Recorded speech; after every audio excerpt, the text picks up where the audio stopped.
नहीं सही हो रहा है, लेकिन इसमें आ जाना, इस दरबार में आपके दुख दर्द सब गुरुदेव खत्म कर देंगे, सब दुख दर्द आपके खत्म हो जाएंगे। क्योंकि आपको अगर भरोसा है अपने गुरु पे तो आपका काम हो जाएगा, और भरोसा नहीं है तो चाहे जहां चले जाना आपका काम होने वाला नहीं है। तो प्रेमियों, ये थोड़े दिन का जीवन मिला है, इस जीवन में यदि तुमको सतगुरु मिल गया तो समझ लेना कि ये जीवन मेरा पाना सार्थक हो गया। जिनको सतगुरु मिल गए उनके ऊंचे भाग्य गुरु ज्ञान से धोइए और जन्म जन्म के दाग। जिनको गुरु मिल गए उनके बहुत बड़े बड़भागी हैं। वो अपने को कभी अभागा नहीं कहे कि हम अभागे हैं, अब तो हमारा ये काम नहीं बन पाया, हम तो भैया बेकार हैं। अरे हमको इतना प्यारा इतना बड़ा सतगुरु मिल गया तो हमको अब किसी की जरूरत नहीं है। तो प्रेमी भाई बहनों, हमको जिंदगी को बहुत अच्छे तरीके से जियो, क्योंकि मनुष्य को हर चीज का ज्ञान रहता है। क्योंकि 5 तत्व से मनुष्य बना है कि छित जल पावक गगन समीरा और 5 तत्व मिल बना शरीर। 5 तत्वों से शरीर बना हुआ है। इसमें एक आकाश तत्व ऐसा है जो वो हर चीज का बोध कराता है, और ये जीव जंतु है इनमें आकाश तत्व नहीं होता है। इंसान में आकाश तत्व होता है, तो अच्छे बुरे की पहचान ये सब ज्ञान वो आकाश तत्व कराता है। तो प्रेमियों, भगवान जब खुश होता है, जब दया हो जाती है, हमारे कोई पुण्य कर्म जग जाते हैं, तब हमको मनुष्य योनि मिलती है। इतने जानवर घूम रहे हैं, कोई उनकी दुख दर्द पीड़ा को कोई पूछ रहा है? यहाँ तक कि वो आपस में बातें नहीं कर पाते जो आपस में पूछ पाते हो। अगर कुछ हो भी जाए तो ना तो उनको हॉस्पिटल ले जा सकते हैं, ना उनका इलाज करा सकते हैं, कुछ नहीं करा सकते। पराधीन है कि पराधीन सपने सुखनाई और कर विचार देखो मनमाई। पराधीन है वो। एक इंसान ही ऐसा है जो पराधीन नहीं है, वो कर सकता है, लेकिन वो भी पराधीन है। काल ने उसको पराधीन बना रखा है, वो जो चाहता है वो कर ही नहीं पाता है। तो प्रेमियों, ये है सत्संग। और सत्संग में क्या होता है? सत्य का संग सत्संग। यहाँ सत्यता की बात बताई जाती है। परमात्मा सत्य है और सत्य की ही चर्चा बताई जाती है, वही सत्संग है। तो प्रेमियों, सत्संग में आने के बाद अगर हमारे विचार भाव नहीं बदले, हमारा हृदय परिवर्तन नहीं हुआ, तो हमारा सत्संग में आना बेकार है। कि अब लो कोई स्वभाव नहीं छूटे। अभी तक हमारा कोई स्वभाव ही नहीं बदला, हम रहे बिल्कुल बैल के बैले। तो ऐसे नहीं, हमको सत्संग के नियमों का पालन करना चाहिए। जैसे कौन से नियम है कि हम आए तो प्रेमी बैठे हैं तो धक्का नहीं मारे, पहली बात तो जी। अगर साधना कर रहे हैं और हमको धक्का देते चले जाते, अभी हम बैठे थे तो पता नहीं कौन आया प्रसाद चढ़ाने के लिए और धक्का दे के चला गया, लग गया। टच नहीं होना चाहिए। तो पहली बात तो ये नियम। और दूसरी बात, प्रसाद का भी नियम रखो। ज्यादा डोज खा लोगे तो फिर वो नुकसान कर जाएगा, और वो तो नुकसान करेगा तुम्हारे घर में और बीमारी ला देगा। एक बार क्या हुआ, एक बहन थी, वो बहुत पुण्यदान करती थी। लंगर में बना बना के रोटी ले जाती थी, लेकिन करती क्या थी, यहाँ से तो रोटियां बना के ले जाती 10 किलो की 20 किलो की, और उधर से जब आती तो उससे दूना वहां से भर लाती। वहां सब्जी लो, रायता लो, पूड़ी लो, खीर लो, सब भर लाती। अब भाई उसके घर में परेशानी आने लगी। तो एक दिन गुरुदेव से पूछा, गुरुदेव हम तो इतनी लंगर की सेवा करते हैं और मेरे घर में ऐसी परेशानी कैसे आ रही है? गुरुदेव ने कही, ये बताओ कि तुम जितना ले जाती उससे दूना तो घर में लाती, तो फायदा कहां से पड़ेगा? बोले उससे दूना तो तुम यहां ले आती हो। तो प्रेमियों, प्रसाद की भी सीमा होती है।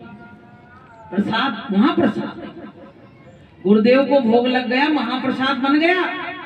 अब उसको कहते नहीं है कि कोई मरे के मुंह में डाल दो वो भी जिंदा हो जाएगा, उसको सबके मुंह में जाना चाहिए।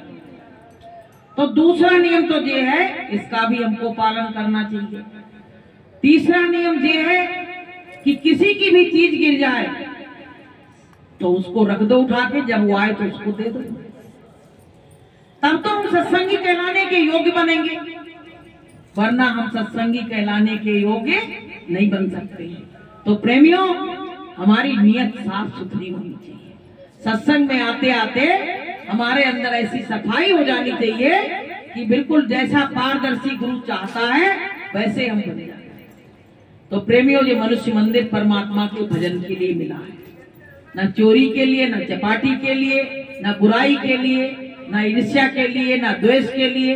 ये केवल और केवल परमात्मा की भक्ति के लिए बनाया गया है कि तेरे पूजन को भगवान बना मन मंदिर आलीशान, तेरे पूजन को भगवान बना मन मंदिर आलीशान, बना मन मंदिर आलीशान, बना मन मंदिर आलीशान, तेरे पूजन को भगवान बना मन मंदिर आलीशान। ये आलीशान मंदिर, पता है भगवान चाहता तो एक दिन में बना देता, लेकिन उसने इसको धीरे धीरे करके 9 महीने में बनाया। बताइए, 9 महीने में बना के तैयार किया। अब भैया सब लोग आशा करने लगे कि अब तो भाई 9 महीने हो गए, अब तो बच्चा आ जाएगा। लेकिन ऐसा उनका वो हुआ कर्मों का खेल कि बच्चा उसी के अंदर ही मर गया। अब क्या करोगे? 9 महीने गंदगी में वहीं पे डूबा रहा और 9 महीने के बाद निकल भी नहीं पाया और वो माँ के पेट में ही मर गया। अब क्या करोगे? कितना बड़ा दुख है। तो भगवान ने हमको बाहर निकाला, दया करी, कृपा करी। हमने उससे कहा कि तूने ईश्वर से वादा किया, भजन फिर क्यों ना किया, तूने ईश्वर से वादा किया, भजन फिर क्यों ना किया। भगवान से, परमात्मा से 9 महीने तक वादा किया और जैसे ही बाहर निकले सब वादे को भुला दिया। अब हम राजा बन गए और उसके बाद जब जवान हुए तो और राजा बन गए। अब बताइए, तो परमात्मा नाराज नहीं होगा? इसलिए प्रेमी भाई बहनों, यदि मनुष्य जीवन मिला है तो हमको परमात्मा की भक्ति रोज करनी चाहिए। अगर रोज रोज भक्ति करते रहोगे, रोज रोज इस खेत को निहारते रहोगे, तो इसमें खरपतवार नहीं जमने पाएगा और परमात्मा की भक्ति होगी, ऐसी खेती ले लहाएगी जैसी परमात्मा चाहता है। तो प्रेमियों, जैसे किसी किसान का खेत है तो जो फसल चाहता है मौसम के अनुकूल वही तो बोता। भाई गेहूं का मौसम है तो धान थोड़ी बो देगा। ऐसे ही ये हमको शरीर रूपी खेत, तन रूपी खेत मिला है, तो हमको अपने परमात्मा की भक्ति, वो क्या चाहता है इस खेत में क्या बोया जाए, इस खेत में क्या बोया जाए, उसी बीज को हमको इस खेत में डालना चाहिए। अगर हमने कोई गलत खेत बो दिया, मान लो खेत में बीज ही नहीं डाला और खरपतवार जम गए, तो पूरी 6 महीने की खेती, 1 साल की खेती पूरी बेकार हो गई कि नहीं हो गई? इसलिए प्रेमियों, इसमें बीज भी डलवाने की जरूरत है। वो बीज क्या है? वो बीज संतों के पास मिलता है, किसी और के पास वो बीज नहीं मिलता है।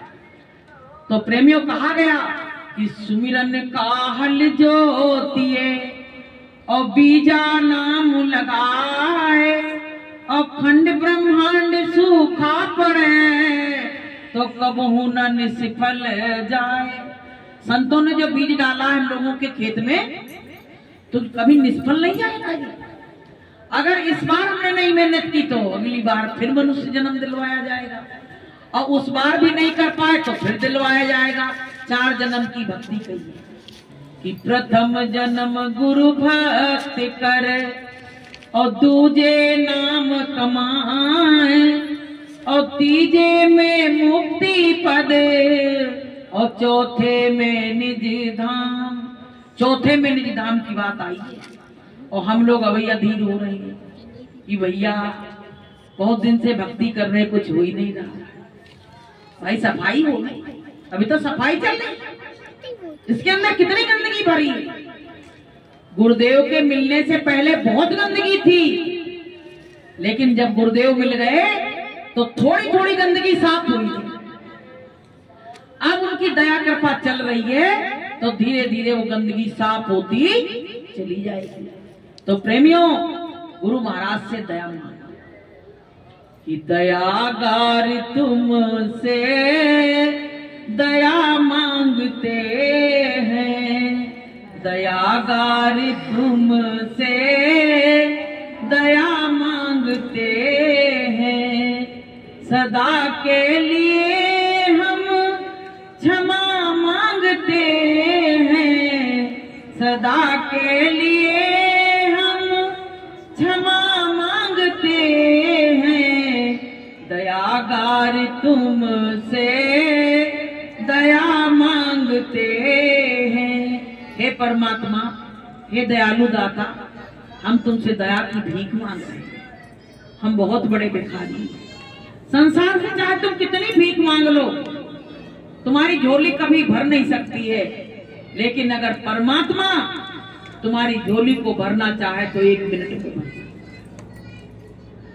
देखो, सुदामा जब भगवान के पास गए थे, कृष्ण भगवान के दरबार में गए तो उन्होंने कुछ दिया क्या उनको? जैसे गए थे वैसे ही लौट आए। रास्ते में बड़बड़ाते जा कि पत्नी ने भेज दिया, मैं क्या आने वाला था, मैं नहीं आता कभी। उसने कहा तुम्हारे मित्र है, मिल आओ जाकर। और वो खुद ही आके उनके दरवाजे पे कह गए थे कि हमने सुना है कि कृष्ण उनके मित्र है, तो वहां का नहीं भेज देती उनको।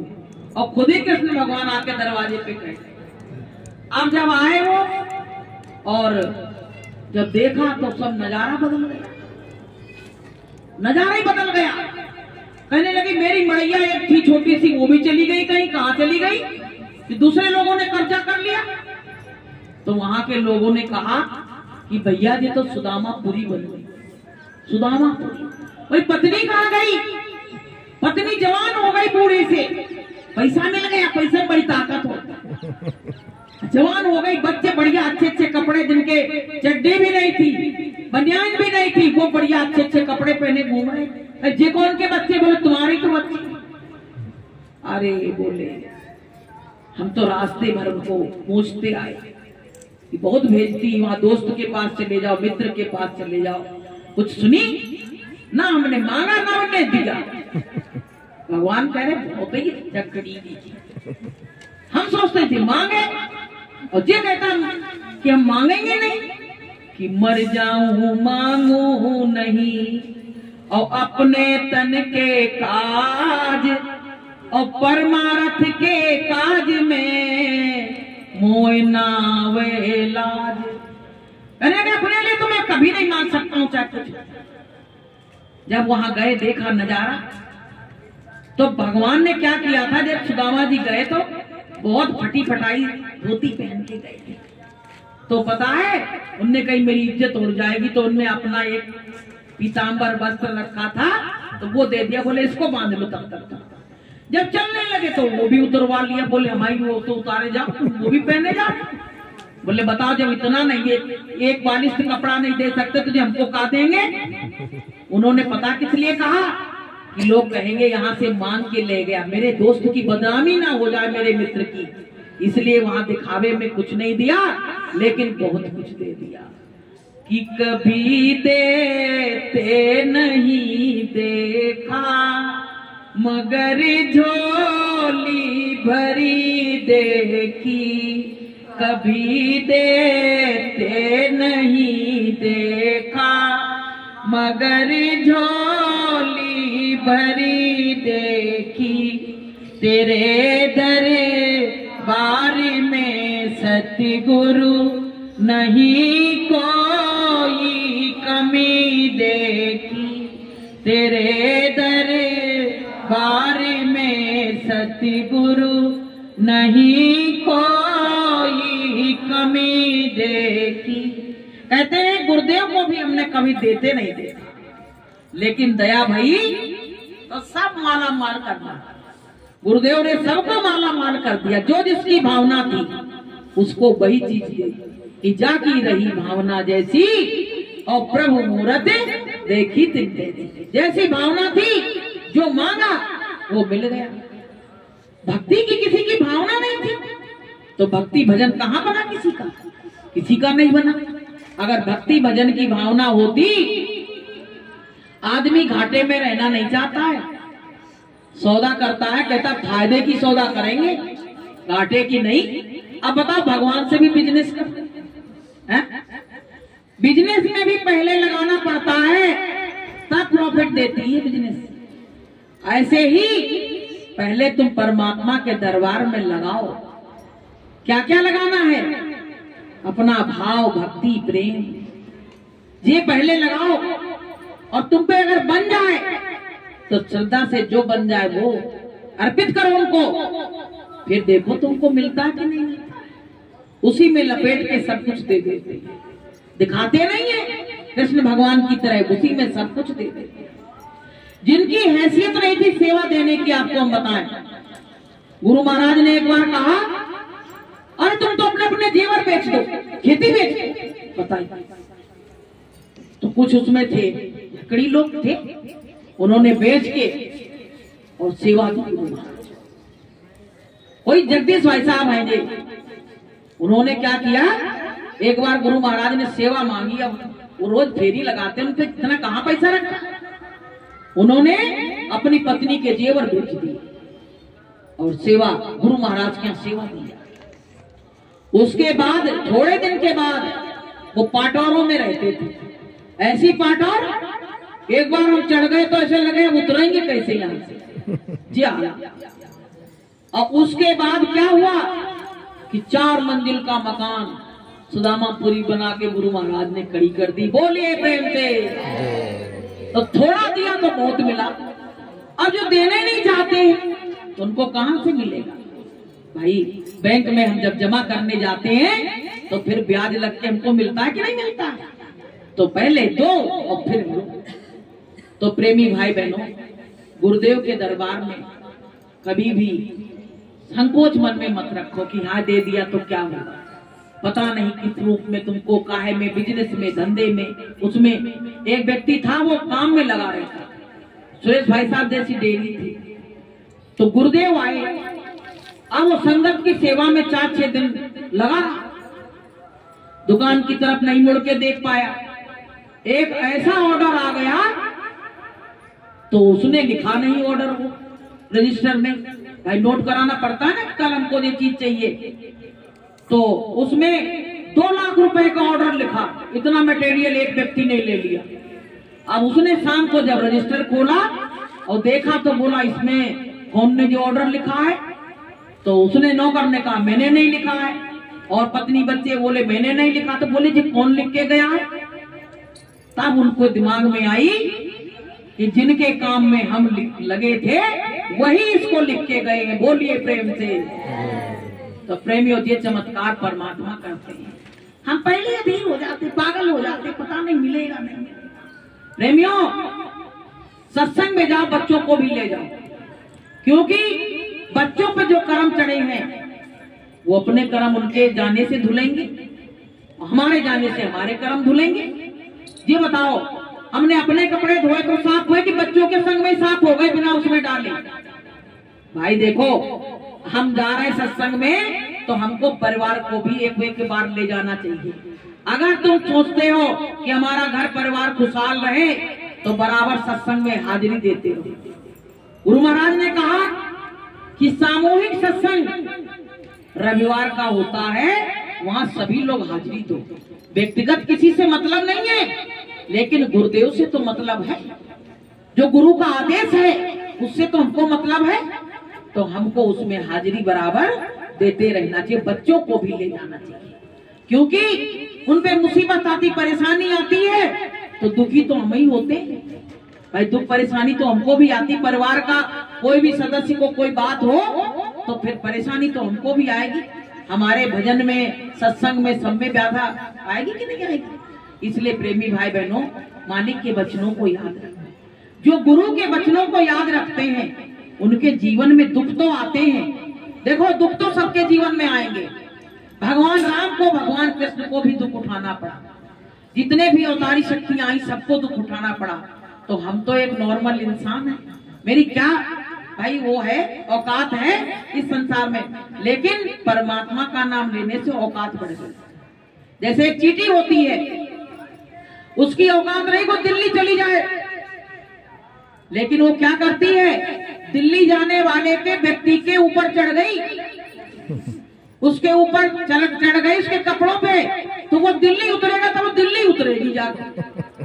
ऐसे ही हम लोग अगर संत सतगुरु के संग में लग गए, उनके वचनों को याद करते रह गए, संग में लगे रहे, तो वो सत्यलोक जाएंगे, तो हमको भी वो सत्यलोक ले जाएंगे। बोलिए प्रेम से।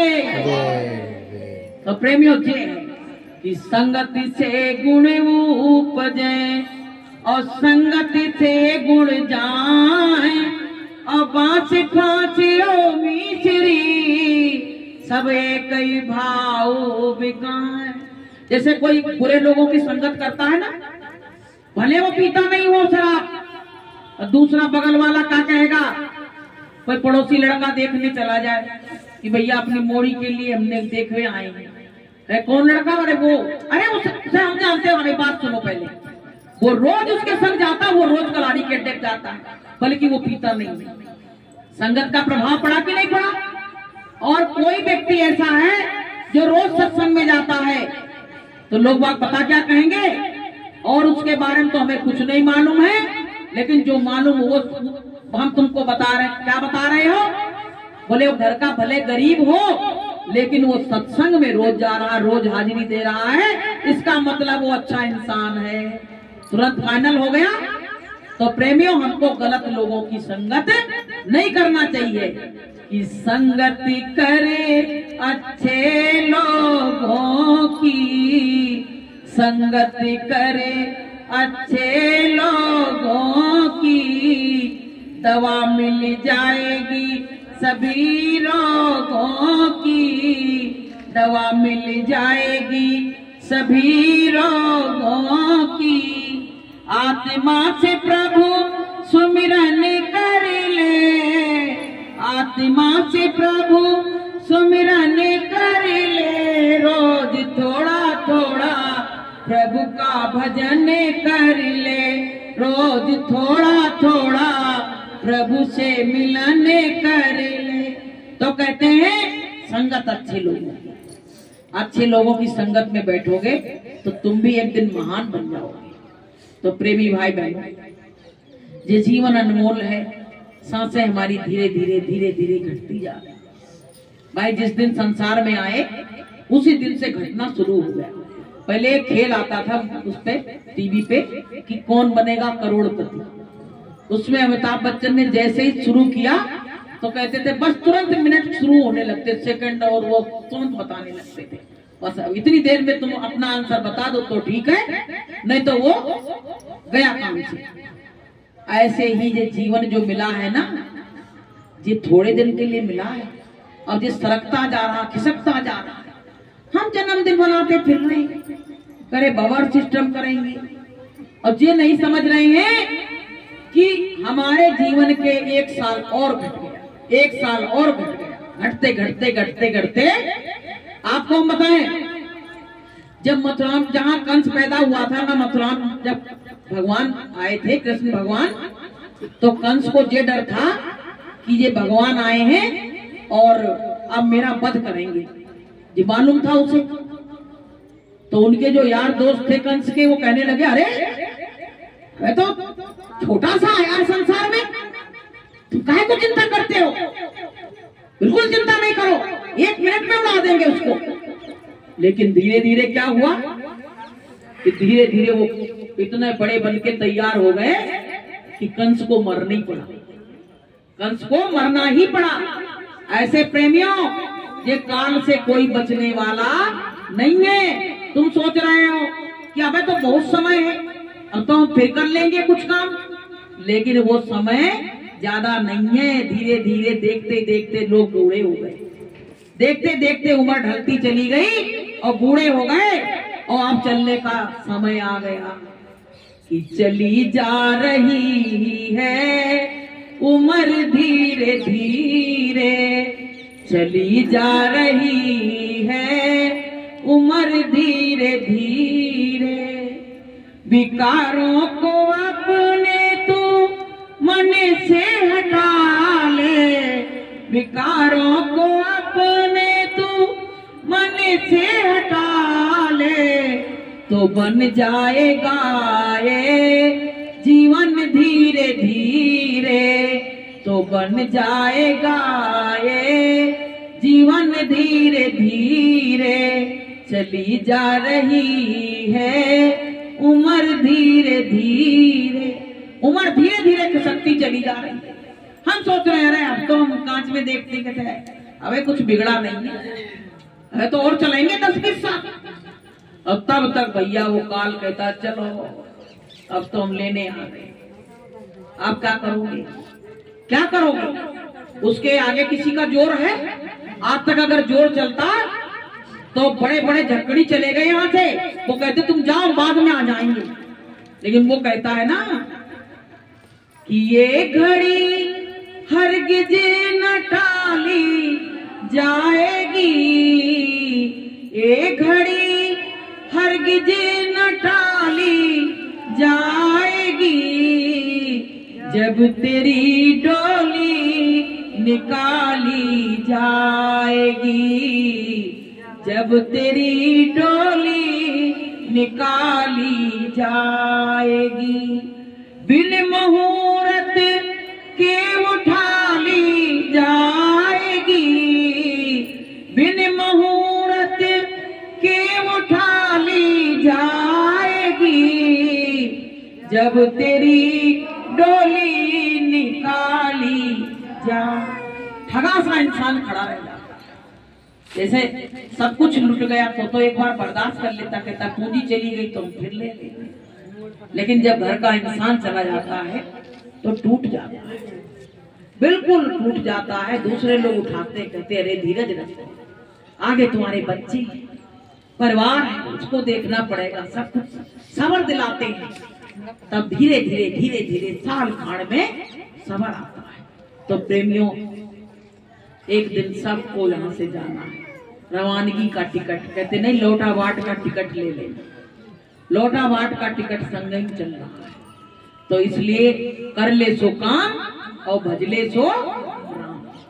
अगर अच्छा काम करके जा रहे हो तो तुम यहाँ से हंसते हुए जाओगे, और अगर बुरा काम करके यहाँ से जा रहे हो तो तुम बीमारी आएगी तब रोगे, और जाते समय ऐसा रोगे और फिर इस संसार में तुमको भेज देगा, और फिर पता नहीं कुत्ता की बिल्ली की उसकी योनि में तुम उसी घर में बैठे रहोगे। तो प्रेमी भाई बहनों, सबको जाना है, अच्छा काम करो, गुरु महाराज की याद करो। गुरु महाराज मिल गए, ऐसे पिता मिले समर्थ। गुरु महाराज ने कहा बच्चों तुम चिंता नहीं करो। आज हम एक उसमें सत्संग देख रहे थे, किसी ने स्टेटस डाला था, उसमें लिखा था किसी के मतलब घर में बच्चा हुआ बहुत बीमार है, तो कह रहे थे उसमें सत्संगी भाई हमारे मतलब गुरु से प्रार्थना करो। उसमें एक वो डला कि चिंता मत करो मैं तुम्हारे साथ। गुरु महाराज का उसने वो डाल दिया। गुरु महाराज ने कहा बच्चों चिंता मत करो, मैं तुम्हारे साथ, हर क्षण हर पल तुम्हारे साथ हूं। तो प्रेमियों, अपने परमात्मा पे भरोसा करो।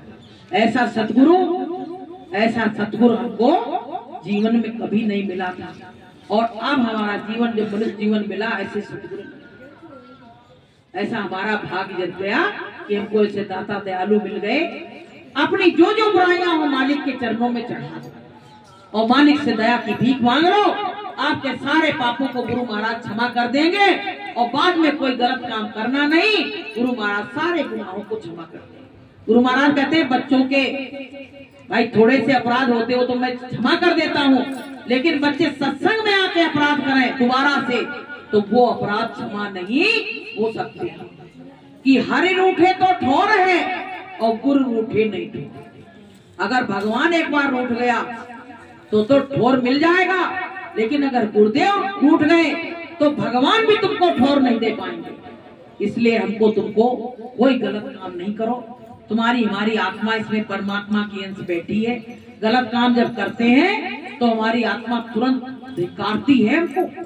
हम करें भले मन के चक्कर में गलत काम, लेकिन हमारी आत्मा हमको धिक्कारती है। तो प्रेमियों, अच्छा व्यवहार रखो, मीठी बाणी बोलो। हमारे जाने के बाद लोग किस चीज की याद करेंगे ये बताओ। अभी तक जितने गए उनकी किस रूप में संसार में याद हुई कि भाई फलाने बड़े अच्छे थे, जब मिलते थे तो बड़ा अच्छा बोलते थे, बहुत अच्छा हमारा स्वागत सत्कार करते थे। सब स्वार्थ के रिश्ते, सब यही बातें याद आती हैं। इसलिए ऐसा करके चलो कि हमारे जाने के बाद लोग कम से कम 13 दिन तक तो मेरी याद कर ले, ज्यादा दिन नहीं। 13 दिन तक तो कम से कम याद कर ले, ज्यादा दिन तो कोई किसी की नहीं करता है। घर वाले ही नहीं करते, बाहर वाले क्या करेंगे। इसलिए प्रेमियों, सद्विचार, अच्छी भावना अपने हृदय में लाओ। सुबह शाम परमात्मा का भजन करो। गुनाहों की माफी हर क्षण परमात्मा से मांगते रहो। हे परमात्मा, मुझसे कहीं गलती ना बन जाए, जाने अनजाने में जो भी गलती हुई वो रात में बिस्तर पे जाओ, सब गलतियों की क्षमा मांग के और फिर सो, तो मालिक आपके सारे गुनाहों को क्षमा कर देगा। तो बोलिए प्रेम से।